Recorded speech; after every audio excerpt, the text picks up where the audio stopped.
can't believe Q1 of 2024 is pretty much over already. It's been 3 months since, New Year's. And I thought this would be a good time to kind of like check in, talk about some of my favorite laptops I've reviewed so far, and the ones that I feel super comfortable recommending. Now, I do want to preface this by saying I haven't reviewed everything yet. Like, I haven't reviewed anything from Lenovo. I'm still waiting for stuff to come in, obviously from Dell, and there's a bunch of other announcements that just haven't hit the studio yet, but I promise to review it sometime in the future. But for the stuff that I have reviewed, there's about 4 or 5 laptops right now that I really, really love. The first one right off the bat is the HP Spectre X360 14-inch. This is a 2-in-1 laptop that I absolutely fell in love. Like, the design has been the same for years. It's the same gem cut design, look and feel, and it looks super classy. But they've made all these little changes to it that make it such a superb laptop to use, Like, the port situation is fine. Type-C port and then a USB-A port on the other side and another Type-C port in the corner, but the battery life is good. Like 9 hours of use before needing to charge. You get this with 32 gigabytes of RAM and 2 terabytes of storage, and the thing only weighs 3.2 pounds.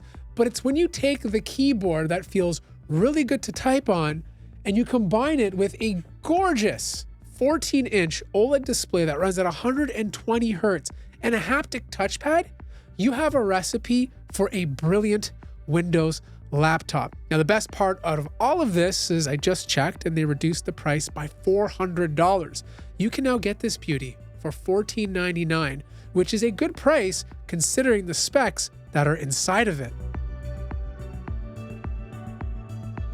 Now, if you want a Mac, there's obviously only a few choices because, Apple is one company, but the new MacBook Air M3 is a wonderful laptop. Like, this is the 15-inch version. It's in midnight black. Yes, it still gets a lot of fingerprints, as you can see on the top, but the battery life is still up there. It's one of the quietest laptops you can use with performance that beats out most other Windows laptops in the same sort of category. The display's still fantastic, the speakers are still great to use, and it's mainly a GPU upgrade. Like, the CPU performance really hasn't changed year over year, but if you want like an Air with better GPU performance, that's what the M3 does really, really well. Now, if you're coming from an M1, this is really not an upgrade. Like, this is more of an upgrade if you're coming from, let's say, an Intel MacBook Air. And quite frankly, if you can, I would personally try to find a refurbished MacBook Air, let's say with an M2 or an M1, because you're not going to see that much of a performance uplift moving to the M3. But if you have money to spend and you want something that's going to last you a very long time, then the M3 MacBook Air is still an absolute awesome choice. Now, I've only reviewed 2 14-inch gaming laptops, the G14 and the Blade 14. I'm still waiting for the HP Omen Transcend to come in, but out of those 2, it's obviously the G14. Not because it's a better laptop. Like, straight up, I personally feel like the Blade 14 is a better product. It's better made. It has a slightly faster RTX 4070 because it can boost up to 140 watts. I know 100 to 140, you don't see a performance difference, but 100 and up compared to 90 watts, there is a slight difference. You have upgradable RAM, which you don't get with this, and it's just a better built product.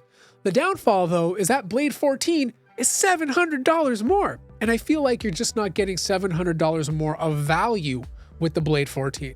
Now, don't get me wrong, the G14 is still a fantastic product, and I think it's priced so well. Like $19.99 for a beautiful, gorgeous OLED display. And then you have a very nice portable package with an RTX 4070 that performs fairly well and something that's just easy to carry around. Now, if you don't want a 14-inch notebook or a regular Ultrabook, then you're looking at a 16-inch laptop. And this year, I've tested the Asus Zephyrus G16, and I'm so happy with it. My thing about that laptop is if you're looking at the 4060 or 4070, there's a lot of fan noise with it, like a lot, even if you're just doing little things. My suggestion is if you're looking at the G16, have the funds to buy the 4080. Don't buy the 4090. That's a waste of money. Like, you're just not going to get true 4090 performance in such a thin chassis. I feel like the 4080 is the place to be because you're getting the vapor chamber cooler, and I found that the fan noise wasn't always on because of it.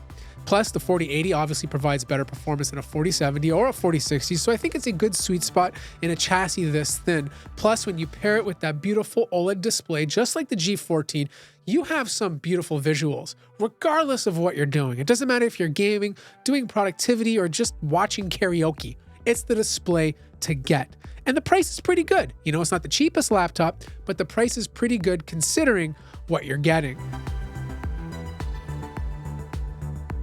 Now, I do have an honorable mention. That is the Gigabyte Aorus 16X. Look, this is not the fanciest looking laptop, but compared to other laptops in the category, I think the price point of it is pretty good. $1949, and you're getting an RTX 4070 with an actual HX 14th gen CPU.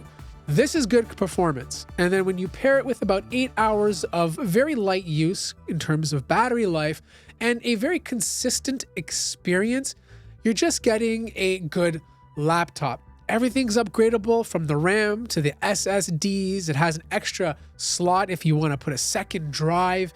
You know, it doesn't have the best speakers. You can't get it with an OLED display, but you do get it with 2 terabytes and 32 gigabytes of RAM. And I feel like for that price point, it's a pretty good deal, especially when you compare it to something like the Asus TUF F16. Like, that's using last year's processor. Sure, it's $50 cheaper, but you are getting a bit less. So anyways, that wraps up my top picks for 2024 so far. I know the list is quite short. There's more laptops coming in, so stay tuned for that. Links to all of these devices will be in the description down below, but I do want to point out one thing. The true deals, the true laptops are the deals from last year. And trust me, there's a lot of them. And if you can score one of those, you're going to save yourself a lot of money, get a good experience. So I will place a link to some deals that I've seen online that you may want in the description as well. Like the video if you liked it, subscribe if you haven't already, and I'll see you guys in the next one.